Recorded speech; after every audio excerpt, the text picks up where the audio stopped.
is your guys' game. Play for the seniors, boys. Bring it Let's in, get boys. it done. Play hard, play fast, keep it up. We begin with the classic.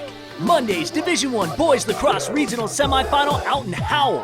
Couple of top 10 squads going at it. South Lyon United taking on the Shamrocks representing Detroit Catholic Central. This grudge match was hyped. United in blue, 15-1 on the season. South Lyon has never beat CC in lacrosse, never even been close. Picking up first quarter, the senior Alex Hutchins puts it past John Conley, 1-0 Lions. Catholic Central hadn't won a regional crown in 3 years. Earlier in the season, nearly became the first team in the state of Michigan to beat Brother Rice in 10 years. They lost in overtime. This is the senior midfielder Antonio Colucci firing into the back of the net. Shamrocks trailed, however, 5-3 after the first. CC 12-6 on the season. But this is their 7th game against top 10 talent, not to mention some of the Midwest juggernauts. They would net the first 2 goals to start the second quarter. The junior Sean Burney blisters one, game tied at 5. Back come the Lions, and talk about carrying a team on your back. It's that man Hutchins once again. Alex scored all 6 first half goals for the Lions, and we were tied at 6. We want it. We want this, all right? Again, boys.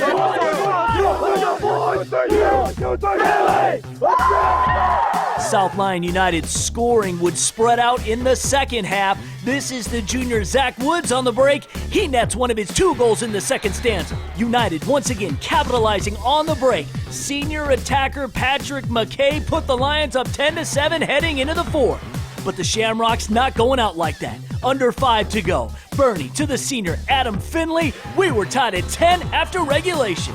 In overtime, who's playing hero? Who else? Hutchins. Fighting his way in, game winner. South Lyon United beats Catholic Central for the first time in school history, 11-10 the final.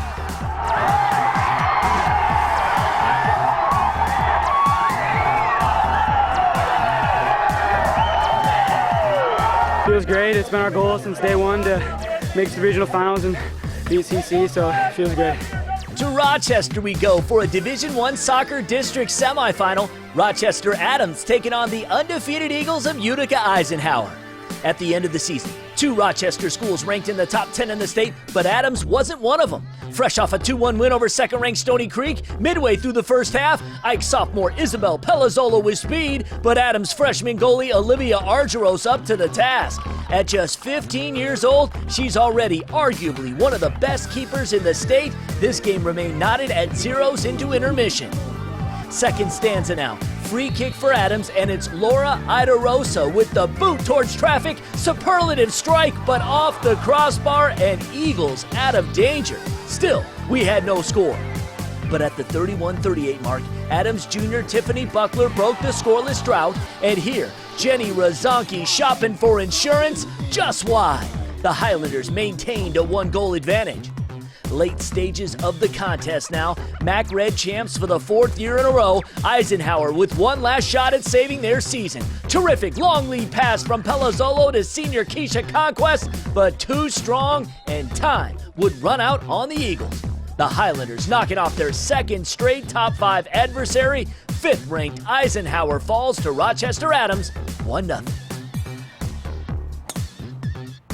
We go to boys golf for the Division I District 7 Championship at the Prestwick Village Golf Club in Highland. 13 schools vying for 6 spots to advance to regionals. We begin on the par 4 18th. Pinckney junior Sam Black was the medalist at their own invitational at Rush Hills Lake a month ago. The par putt here, 3 over 75 on the day. The Pirates as a team took 6th and are moving on. KLAA Lakes Conference West Division champs Howell hoping their season continues beyond districts. The Highlanders shot a team best at a recent Milford duel at Chemung Hills. Senior Nick Park was the co-medalist at the Lakes Conference tournament last week.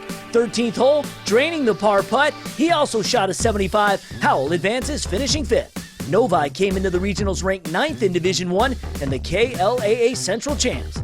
Last time Novi played this course, they took 1st at the Huron Valley Invite. Par 5 10th, Wildcat senior Brad Kaczynski from 30 feet out to save par. Novi progresses with a 4th place finish. Speaking of the KLAA Lakes Conference champs, Lakeland ranked the 3rd best squad in D1. On the 8th, the junior Justin Paul for par. Eagles wound up 3rd. Detroit Catholic Central came in the #1 team in the state on the 18th. Witness the approach by the senior Phil Ritchie. Within feet of the cup, he tapped for Bird, shot a 75. The Shamrocks finished team runners-up. More on that in a second. We had a playoff for medalist honors between Novi's Garrett Buckley and Catholic Central senior Charlie Green. After Buckley failed his birdie attempt, the future Michigan State Spartan golfer buries it. Green, your medalist, with a 72. It's great to get some momentum going there, especially towards the end of my round, and to get into that playoff and then to capitalize on my chance there, make birdie on the last hole. It was great. Back to the team play, and this day would go to unranked Heartland. Here on the par 5-10, the senior Adam Favarich with his third shot within a few feet of the cup. He would finish for birdie. The initial CHAMPS Catholic Central had to disqualify a golfer for an out-of-bounds infraction. Heartland had all golfers in the 70s. Your district hardware goes to the Eagles. Now to girls lacrosse. Friday night's D1 Regional Championship. KLAA Conference rivals Brighton, hoping the third time's a charm against the 4th-ranked team overall in the state finalists from a year ago, the Heartland Eagles. You could feel it. This game had instant classic written all over it from the outset. First half, Heartland leading 6-2. Brighton senior Allison Kelly the goal, deficit cut to 3. Heartland motivated all season long to get back to the big dance after a heartbreaking overtime loss to Birmingham in last year's title tilt. The Eagles continued to attack the Brighton D with terrific results. Ashley Collins put Heartland up 8-4, and they would lead 8-5 at the break. Second half now, Ryan Skomile drawing defenders. That leaves space for Amy Long. Point blank opportunity, 11-8 Heartland. But the 2011 state champ Bulldogs, who lost twice to Heartland this season, gritted their teeth and slowly climbed back into it. Here, some terrific team play will get the ball into the nest of Christina Scott. Spinorama with success. Brighton trailed just 13-10. Later, and back within a goal, the Bulldogs energized. The junior Bridget Warda right over the top of the defense, and just like that, we were tied at 14 apiece. The teams exchanged goals in the closing seconds, and we were headed to overtime, locked at 15. But in the extra session, Heartland just determined to keep the dream alive, Long leading the way. This was her second tally in OT, and that gave the Eagles an advantage they would not relinquish. The Eagles hold on in a thriller, besting Brighton 17-15 as they continue their march back to the title match.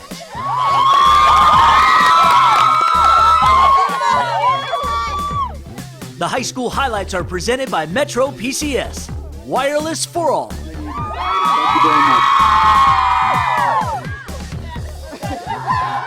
Point somewhere, what? Scoreboard, point at the